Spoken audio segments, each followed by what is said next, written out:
So today we're going to talk about Game of Thrones Season 8, Episode 2, which was on last night, and I got to watch it. So I'm going to do a review today and talk about what went on.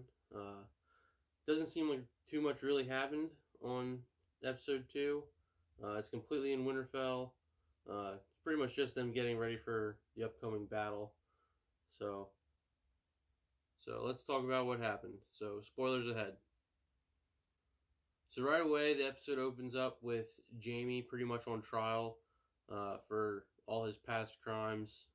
Daenerys is upset with him for killing her father. Sansa's not happy with him for fighting her dad in the streets in season 1. So they pretty much don't trust him, don't want anything to do with him, don't want him to be there. And they're not happy because he's the only one that came up when Cersei promised the Lannister army. So it doesn't seem like anything's going good for Jaime, and then Brienne of Tarth stands up and supports him and vouches for him. So Sansa changes her mind, and then they let him go to stay there and help them with the battle. So then Jaime goes off and talks to a couple different people. He talks to Bronn for a little bit. That goes pretty good. He talks to Tyrion for a little while. And then he goes and talks to Brienne, tells her that he'd be honored to fight for her in the upcoming battle. So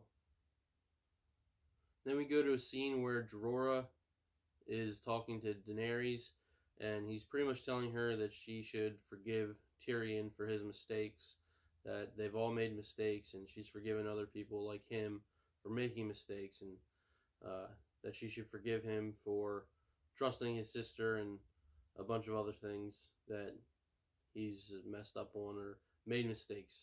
Uh, that he's one of the smartest people he knows, and that she was right for making him the hand of the queen.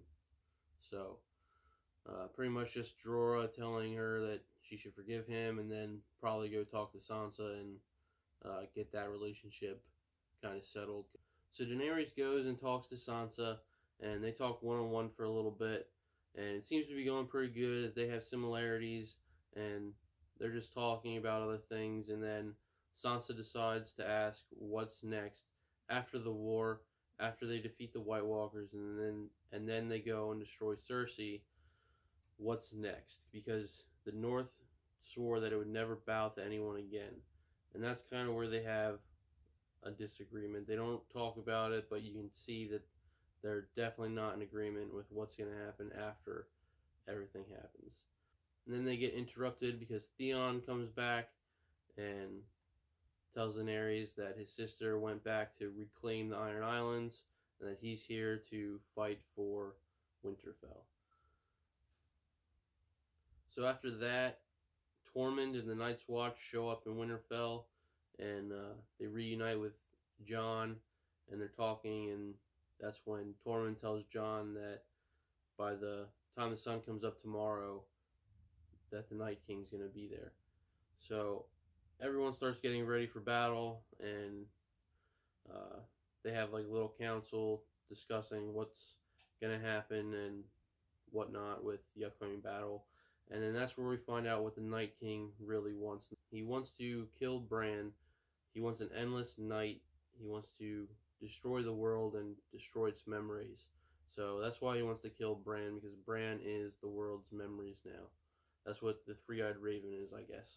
So the Night King wants to kill Bran, and so they're going to use Bran as bait to lure out the Night King and hopefully destroy him. So then Arya gets her weapon. She's shooting bow and arrow, and Gendry brings it out. It's a staff with a dragon glass spear on the one side. So that'll be interesting to see her using that. And then Gendry and Arya kind of hook up together. Which is kind of weird since we've kind of seen Arya grow up since she was a child, since she was like 12 years old. And now she's hooking up with Gendry.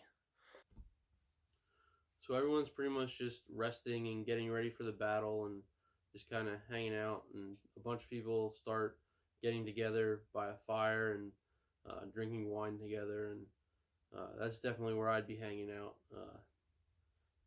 just sitting by a fire and drinking wine and telling stories. And then we get to see Jamie knight Brienne. That's something she's wanted for a long time, and it was kind of cool to see Jamie knight her, and now she's a knight of the Seven Kingdoms. So then Sam goes out and he gives his sword, his family sword, Heartsbane, to Jorora to use in the upcoming battle. It's a Valyrian steel, his family sword, but he can't really wield it, so he's giving it to Jorora to use, um, since he really respected his father and respects Jorora. So gives him his sword, and Jorora says that he'll use it in his father's memory. So then Daenerys goes into the crypts at Winterfell, and Jon's down there in front of Lyanna's grave, Lyanna Stark's grave. She asks who it was, and then he tells her that it was Lyanna Stark, and tells her who he actually is. Um, so she's not so happy about it. It doesn't seem. She kind of doesn't really believe it at first, and he tells her he knows it's true.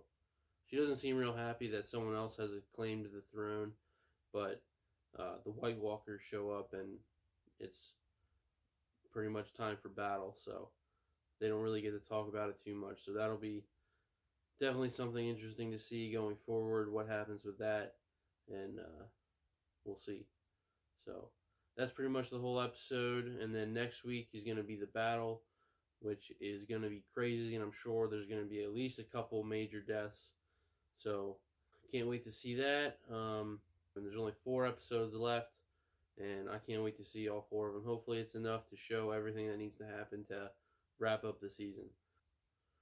All right, so that's it. I'm gonna go see Avengers on Thursday. Get a review for that up on Friday, hopefully, and then next week after season 8, episode 3, I'll be back to give a review and recap on that. So, all right, I'll see you next time.